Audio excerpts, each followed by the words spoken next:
Hey guys, Anders here. Welcome back to another video.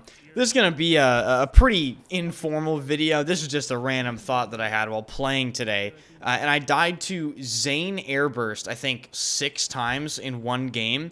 And I was just thinking to myself, like, what is the balancing of this game? And that's what this video is going to be about. We're just going to talk about the absolute state of the balancing in Battlefield 2042, where the game currently is, and what they could possibly do to actually try to remedy some of the chaos.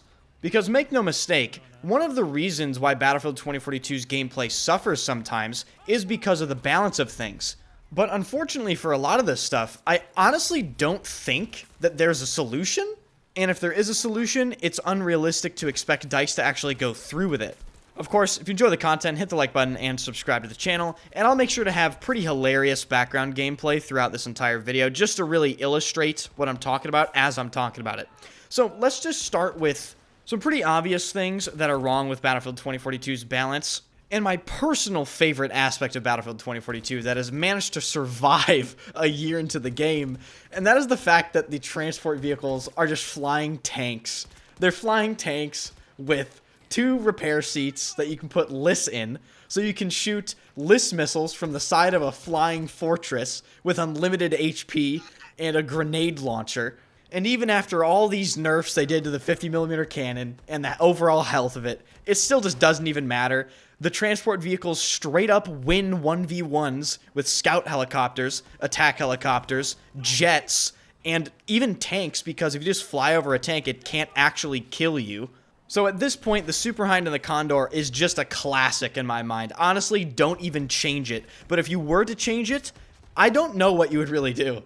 Even if you removed the seat that controlled the 40mm grenade launcher and just the front-facing weapon, I still think the Super Hind would be a force to be reckoned with, even if it only had double miniguns. And while we're on the topic of annoying transport vehicles, let's talk about the fact that the LATV and the MAV are some of the most annoying vehicles I've ever had to play against in a Battlefield game. Not because they're, super overpowered and effective, but because it doesn't really make sense to die to them in the way you die to them sometimes. Like, have you ever seen some guy just park an LATV backwards just to use the 30mm cannon, and he kills you across the map? And you're like, why? Why should I have to worry about that? It's a transport vehicle.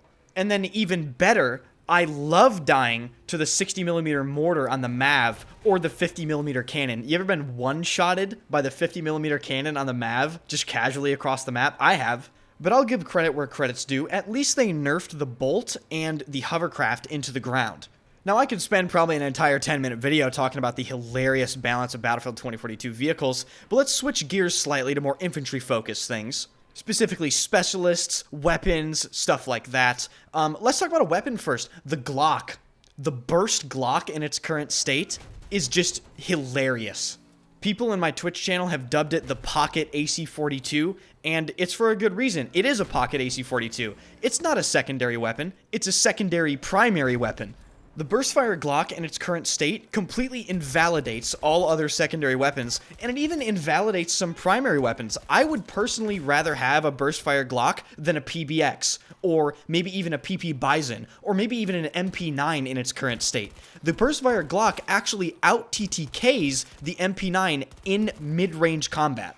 And the best part about it is, one of the weapon designers actually tweeted that they might buff the Glock. So I, for one, am looking forward to that because I just don't even know what they would do to it.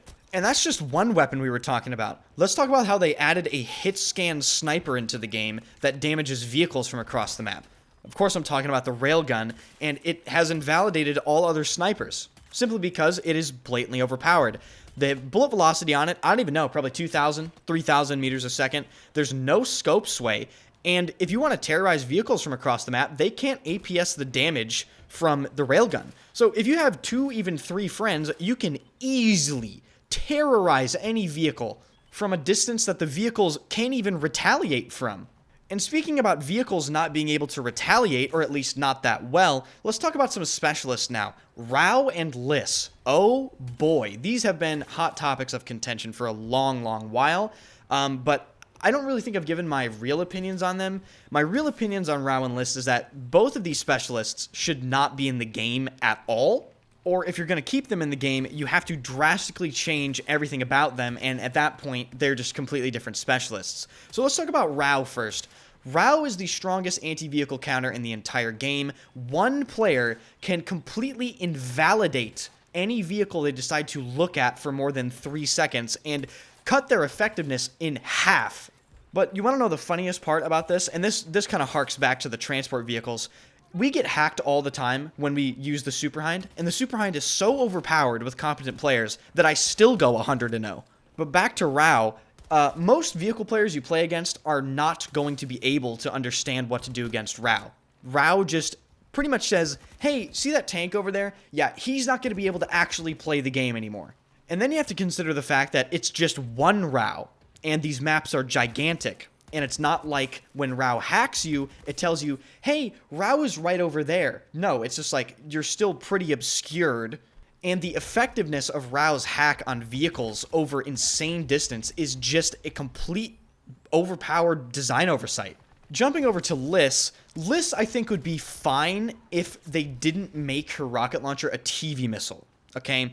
I think if you made Liss's rocket launcher a SRAW from Battlefield 4, you know, the wire-guided missile thing that you had to control through the air, I think that would have been a better choice, but an unlimited ammo infantry TV missile is just a deranged idea. And tanks in their current state, at least the base game tanks, the railgun tank has slightly more of a chance because of APS, but MBTs in general, dude, what are you supposed to do against Liss? I've been in games where I've been playing in tanks before, and there are quite literally 5, 6, 7 Liss missiles shooting at me, and there's actually nothing I can do.